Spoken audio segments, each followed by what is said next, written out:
বিসমিল্লাহির রহমানির রহিম। আসসালামু আলাইকুম ওয়া রাহমাতুল্লাহি ওয়া বারাকাতুহু। প্রতিবারের ন্যায় আমরা আবারও হাজির হয়েছি আমাদের তৃতীয়তম ব্যাচের প্রথম ভ্যাকসিন দিতে যাচ্ছি আমরা বিসিআরডিবি। এবারে ম্যানেজমেন্ট একটু পুরো ডিফারেন্ট করছি আমরা প্রতিবারই আপনাদেরকে বলে থাকি আমরা যে ভ্যাকসিনটা দিব এই ভ্যাকসিনটার যে সরঞ্জামগুলো খুবই হাইজিনিক হতে হবে। এই ভ্যাকসিনটার যদি কোনো এর একটা জীবন্ত একটা জীবাণু আপনারা দেখতে পাচ্ছেন, এই জীবাণুটা যখন আমরা মিক্সিং করব মুরগিকে দিব কোনোভাবে যেন সাধারণ খালি জায়গায় না পড়ে। কেউ পেপার দিয়ে দেয়, কেউ বা বাহিরে বালুর উপরে দেয়, অনেকগুলো পদ্ধতি অবলম্বন করে। যতগুলো পদ্ধতি অবলম্বন করে তার ভিতরে আমি মনে করি এই পদ্ধতিটা সবথেকে ভালো একটা পদ্ধতি। আপনারা আমার সাথে একমত হবেন। দেখেন, প্রতিটা চেম্বারে আমরা পর্যাপ্ত বরফ রাখছি। মেসেজ একটাই পূর্বের ন্যায়, এই ভ্যাকসিনটাকে কোনো ক্রমে 4 ডিগ্রির উপরে টেম্পারেচার রেজ করা যাবে না। এটা একটা সরকারি ভ্যাকসিন, এটা বিসিআরডিবির ভ্যাকসিন। দেখেন এর মেয়াদটা আমরা দেখে নিই। 2024 হচ্ছে ম্যানুফ্যাকচারিং আর 2025 হচ্ছে এক্সপায়ার ডেট।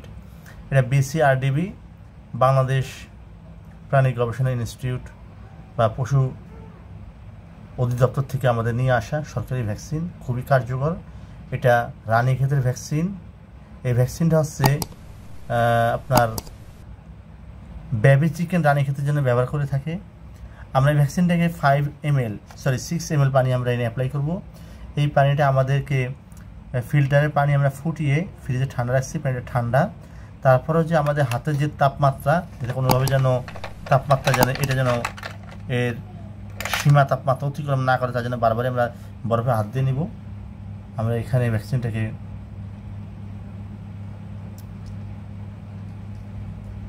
পুশ করলাম। পুশ করার সাথে সাথে দেখেন সিরিঞ্জটা অটোমেটিক ভিতরে পানিটা টেনে নিচ্ছে।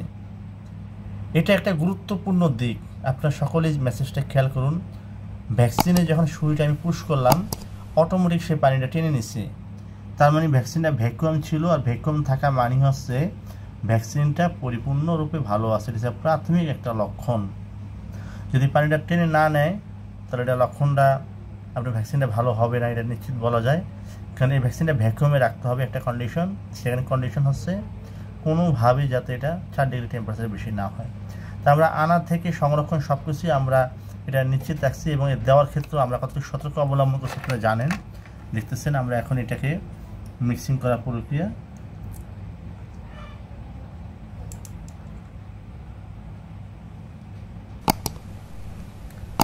আমরা সুইটাকে আরও ক্লোজ টেনে নিয়ে আসবো, এটা পরিপূর্ণ মিক্সিং করি।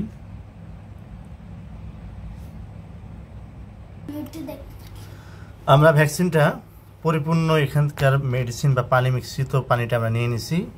আমাদের ভ্যাকসিন যে ডিসপেন্সার যে একটা বোতল, এই বোতলটা আমরা এর ভিতরে ভ্যাকসিনটা ভরছি এবং এটাকে ভরে রাখলাম। এই ডিসপেন্সারের বোতল সম্পর্কে আপনাদের বলতে গেলে বলা যায়, আপনারা ফার্মেসিতে যে ভ্যাকসিন দেওয়ার জন্য যে ডিস্টিল যে ওয়াটার পাওয়া যায়, সে একবার একটা পানি কিনলে এই ডিস্টিল বোতলটা পাওয়া যাবে। এই বোতল দিয়ে ভ্যাকসিন দেওয়া খুবই সহজ এবং সুন্দরভাবে সাবলীলভাবে দেওয়া যায়। অনেকে সিরিঞ্জে সুই দিয়ে দেয়, এটা একটা ভালো একটা দিক নয়। কারণ বাচ্চারা খুবই চঞ্চল হয়, বিশেষ করে 5 দিনের বাচ্চা না, 15 দিনের বাচ্চা যখন 21 দিনের বাচ্চা যখন ভ্যাকসিনটা দেওয়া হয় যখন চঞ্চল হয়, মাথা নাড়া খাইলে সুই ফুটা লাগে, চোখটা নষ্ট হয়ে যেতে পারে। তার জন্য আপনারা ভ্যাকসিন দেওয়ার ক্ষেত্রে আমাদের অ্যাডভাইস থাকবে আপনাদের জন্য, আপনারা এই ধরনের বোতল ব্যবহার করবেন। আমরা এখন এই যে আইস এর ভিতরে চারিদিকে দিয়ে দিই, আমরা পর্যাপ্ত আইস দিয়ে রাখবো এখানে, যাতে ভ্যাকসিনটা কোনোভাবে যেন টেম্পারেচার না হয়। খুব ঠান্ডা অবস্থায় ভ্যাকসিনটা দিতে হবে। এখন চলেন যাই আমরা আমাদের মুরগির শেডে, ওখানে আমরা ভ্যাকসিনটা অ্যাপ্লাই করি।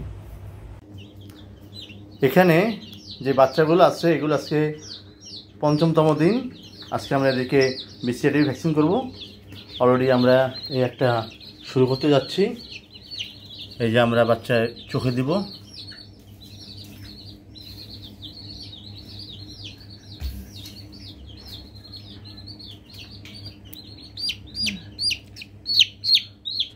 সম্পন্ন হয়ে গেছে।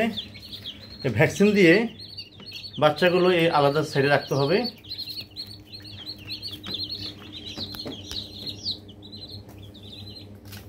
আমরা একটা ফার্মের বাচ্চা চোখে দিচ্ছি, চোখে দিলাম, দেখেন মুখটা খেয়ে ফেলছে, তাহলে বাচ্চা ভ্যাকসিন দেওয়া সম্পাদন হয়েছে।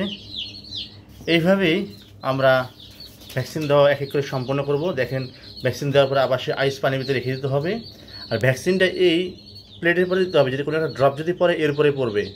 পরবর্তীতে আমরা এখানে 100 ডিগ্রি সেলসিয়াস পানি দিয়ে এটাকে ফুটিয়ে এই গরম পানি দিয়ে এটাকে আমরা হাইজিন করবো, তখন ভ্যাকসিনটা মারা যাবে। তারপর আমরা ইনশিওর হবো যে পরিবেশে ভ্যাকসিনটা আর ছড়ায় যাবে না।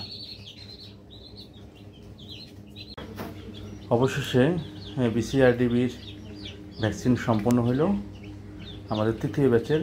এখানে ফার্মি আছে 36টা, অস্ট্রেলাপ আছে 33টা, পাহাড়ি আছে 3টা, এই টোটাল 72টা মুরগির বাচ্চা এখানে। এটা আমাদের ওই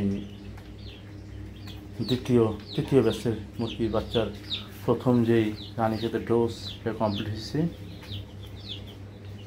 আলহামদুলিল্লাহ। আগামীতে আমরা পিজন পক্সের ভ্যাকসিনটা দিব, তারপরে দিব আমরা আবার BCRDBর ফাইনাল ডোজ। এইভাবেই আমরা মুরগির বাচ্চার ভ্যাকসিনটা কমপ্লিট করে থাকি। ভ্যাকসিন দিছি, মুরগিগুলো একটু দুর্বল হবে, আবার ঠিক হয়ে যাবে ইনশাল্লাহ। আপনারা সকলেই আমার জন্য দোয়া করবেন, ইনশাল্লাহ আগামীতে আবারও কথা হবে।